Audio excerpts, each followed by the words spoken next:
So today we're actually going to go ahead and look at this case of Daniel Penny and Jordan Neely. So as you can see on the screen right now, it says judge dismisses manslaughter charge in Daniel Penny trial after jury deadlock. Okay, so this is obviously the one that we will be referring to right here. Now, what I actually want to go ahead and do is look at an article that is referring to this, and then I have some other little clips to show later. So let's go ahead and read this. It says Daniel Penny acquitted in chokehold death of homeless man on New York subway. Okay, so this is the guy right here, Mr. Penny.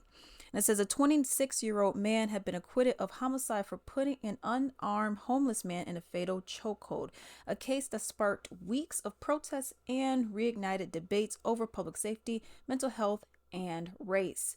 Jurors deliberated for 5 days before declaring Mr. Penny not guilty beyond a reasonable doubt in the death of a 30-year-old Jordan Neely on a New York City subway train on May 1st, 2023.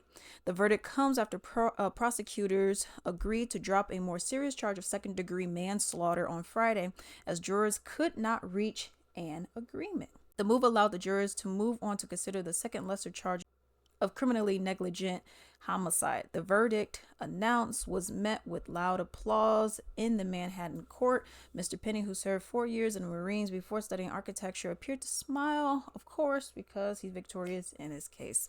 All right. Of course, his people are saying that they cannot be more pleased, but let's get down to here. It says Mr. Neely's father, Andre Zachary, was removed from the court after shouting after the verdict. Chants of no justice, no peace can be heard echoing as well. It says it hurts, it really hurts. This is what the father is saying. Mr. Neely's death sparked protests across the city and reignited debates over public transportation safety and how the city cares for those struggling with mental health issues and homelessness as well. Some also highlighted the issue of race, of course, because Daniel Penny was white, and then you had Jordan Neely, who's black, and here he is. They said this came from 2009. He is a Michael Jackson impersonator. So as you can see right there, that is what he does. That's his shtick. All right, and it says Jordan Neely was murdered. That's what the Congresswoman AOC said. I'll start right here. It says last spring, witnesses said that Mr. Neely, who suffered from severe mental illnesses, began shouting at other subway passengers, asking for money and screaming that he was hungry and wanted to go to jail.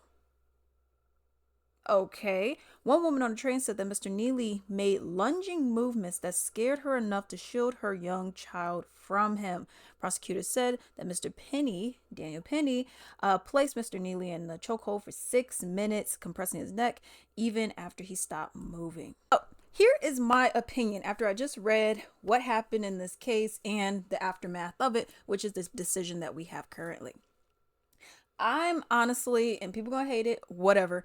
I'm on Daniel Penny's side because at the end of the day, you were harassing people. An older lady said that she had to go and shield her child because you were getting so close to her and harassing her. You have said, it is noted, that you have an extreme mental health illness issue. This dude just said you got 42 charges. So you're constantly in and out. You have mental issues.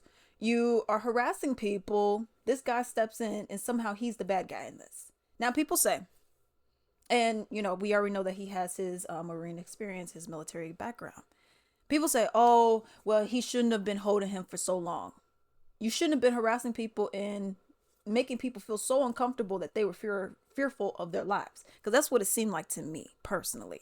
I relate this to more so of how I've experienced certain things with homeless people when I was at U of I. So when I was in college, it was like nighttime or almost nighttime, around 6ish, 7, and it was getting darker, right?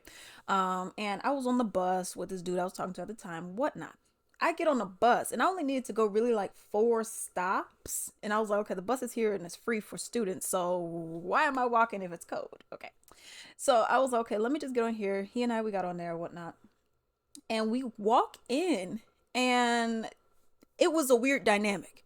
I saw nobody in the back of the bus. And I'm like, okay, all these people on this bus and everyone's pretty much in the front. They're pushed towards the front or the middle. more towards the front, if anything. I said, that's a little odd. So I'm like, okay, whatever. We get in there, we're sitting back here, and then I understood why they were doing this. Because there was a homeless dude, it was a black dude. He was homeless and he was out of his mind because he was talking to himself. I mean, he was talking animately, moving his hands and doing all types of stuff. And I'm like, oh no. And then I'm like, I don't want to, and at that time I was like really in my shell. I was like, I don't want to hurt someone's feelings, but I don't feel comfortable being right here. And then I'm trying to look up there and try to see like, oh, is there any seats? So then I moved like one seat up. And then this dude, because how the bus was, and I'm assuming all buses are like this, the back seat has just like a full on bench. You know what I mean? And he kind of moved a little closer to where I was. So, mind you, in terms of seating, we were probably about 4 seats separated from each other. That shows how everyone else was up there. So, we were only about 4 seats separated from each other. But this guy seemed like he was getting closer. And I needed like 4 or 5 stops, something like that. I think I lasted 2 stops, and I said, I'll just walk because I felt so uncomfortable, yo. Like this guy, I was getting nervous. Okay. So then I'm like, oh my goodness. I was like, okay, like one stop passed. I'm waiting, and I'm like looking at the guy from the corner of my eye. And then another stop goes. I said, okay, this stop I'm getting off. Okay. And this one just happened to be in front of the Illini Union bookstore on, what is that, right and green? Is it right and green? Something like that. Anyways, so I got off like in that area. But as I'm getting off, this guy, like I told you, he was getting closer. And then he gets up as I'm getting up. And I'm like, oh, fuck. I'm like, I hope this dude is not getting off on my damn stop, right? So he's getting off at the same time that I'm getting off. And then he literally goes like this, like to try to grab me. He was literally this close, okay? Because I seen his arm. And then the dude I was with was like, oh my God, like, the dude looked like he was about to snatch you up. And I'm like, forget this, okay? I said I could drop some more lbs, even though I was like already 125 pounds at the time. I was like, I could drop some more lbs. I'll walk. Because I said this, I can't do that, okay? Because I don't feel comfortable with just having some random person trying to go and snatch me up. So I relate it to this. I bring this whole thing up because I relate it to this story in particular when the woman went and said, where is it? Where the woman went and said right here that he made lunging movements that scared her enough to shield her young child from him. So you got people like me who, I don't know you, and you're going like this, like you, same thing, where I feel threatened.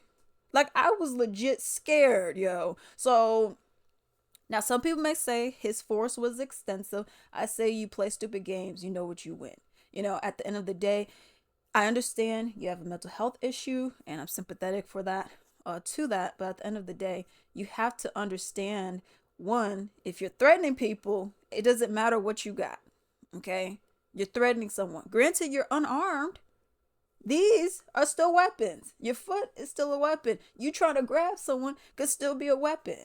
You know what I mean? So at the end of the day, and the other guy didn't have a weapon on him either. So I mean, what are we even talking about right here? So at the end of the day, this is the problem. Yes, we have a serious mental health issue going on in America, but still, that does not give you the right to just go out and be like, well, you know what? I'm gonna just go and mess some things up, whether you were conscious of it or not. Let me know what you all think about this down below.